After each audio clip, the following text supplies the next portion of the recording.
영상을 보시고 내용이 유익하셨다면 구독과 좋아요 부탁드립니다. 구독과 좋아요는 영상을 제작하는데 정말 큰 힘이 됩니다.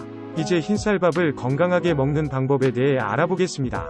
첫 번째, 피망.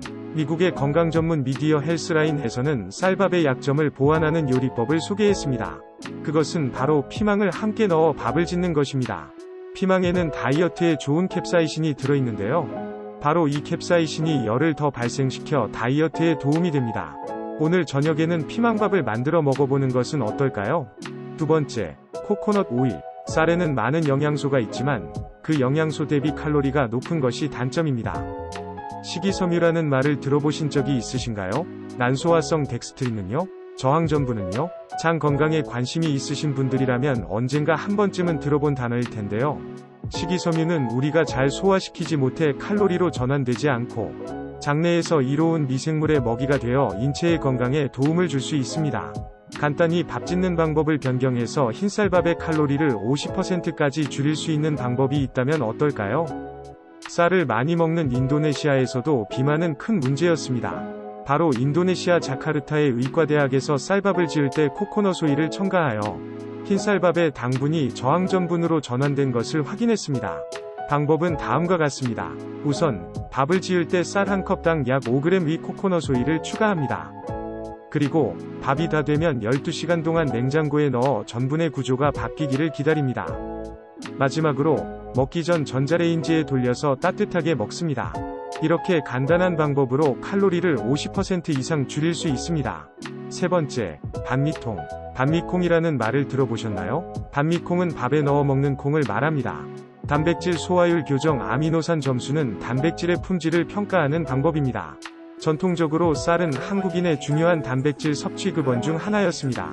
도정된 쌀에는 약 6~7%의 단백질이 함유되어 있고 하루 3공기의 밥을 먹으면 하루 필요 단백질의 약 20%를 보충할 수 있습니다.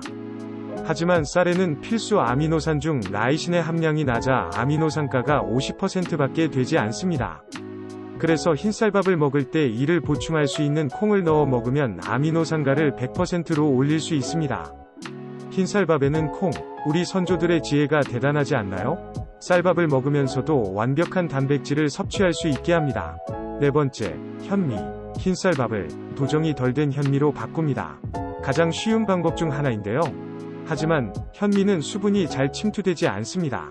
현미밥은 까실까실하며 표피의 피틴산이 소화장애를 일으킬 수도 있습니다. 또한 충분히 오래 씹어야 제대로 영양분 섭취를 할 수 있습니다. 그럼에도 불구하고 식감이 떨어지는 것은 아쉬운 것 중 하나입니다. 지금까지 흰쌀밥을 더 건강하게 먹는 방법에 대해서 알아보았습니다. 쌀에는 정말 많은 영양소가 있는데요. 우리의 선조들은 수확한 벼에 완겨만 벗긴 현미를 주식으로 먹어왔습니다. 그러나 일제시대 때 정미소가 생긴 이후 10번씩이나 도정한 백미, 즉 흰쌀이 우리의 주식으로 바뀌게 되었습니다. 그리고 이 하얀 쌀밥을 마음껏 먹었던 부자들은 고혈압, 당뇨, 각기병 등 혈관관계 질환이 많이 발생하였습니다. 이 병을 백미병, 부자병이라고 부르기도 했습니다. 현대병의 보고서라 불리는 미국의 맥거번 리포트가 있습니다. 미국 전체 인구의 4분의 1이 과도한 비만 상태에 이르자 이 원인을 밝히기 위해 연구를 진행했습니다. 전 세계 30여 개 나라에서 200여 명의 연구자들을 모아 5,000페이지에 이르는 보고서를 작성했습니다. 이 보고서에 의하면 인류의 식생활 문화를 바꾸지 않으면 멸망한다고 경고하고 있습니다. 그리고 식물성 식품, 야채, 과일, 콩류, 통밀, 현미 등의 곡류 섭취를 권장하였습니다. 우리가 늘 섭취하는 흰쌀밥은 먹기에 아주 부드럽고 맛있습니다. 하지만 흰쌀밥만 먹는 것은 쌀이 가진 영양소의 5%만 섭취하게 됩니다.